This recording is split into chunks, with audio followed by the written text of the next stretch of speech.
Hello everyone, আসসালামু আলাইকুম। কেমন আছেন সবাই? সবাই নিশ্চয়ই অনেক ভালো আছেন। আলহামদুলিল্লাহ আমরাও বেশ ভালো আছি।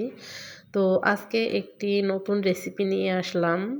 আলু বেগুন দিয়ে ট্যাংরা মাছ। তো এখানে আমি পেঁয়াজ কুচি লাল, লাল করে ভেজে নিয়েছি। তারপর আদা রসুন বাটা, হলুদ গুঁড়া, মরিচ গুঁড়া, লবণ, জিরার গুঁড়া সবকিছু দিয়ে মশলাটা সুন্দরভাবে কষিয়ে নিয়ে তারপর আমি মাছগুলো দিয়ে দিলাম। তারপর মাছগুলো একটু কষিয়ে নিয়ে তুলে রেখে তারপর তার মধ্যে আলু বেগুন দিয়ে কষাতে হবে। বেগুন কষানোর সময় কিন্তু কোনো পানি দেয়া যাবে না। বেগুনের যে একটি নিজস্ব পানি আছে সেটা দিয়ে কষাতে হবে। তাহলে কিন্তু তরকারিটা খেতে আরও মজা হবে। তো এই যে আমি আলু বেগুন কষিয়ে নিয়ে তার মধ্যে মাছগুলো দিয়ে দিলাম।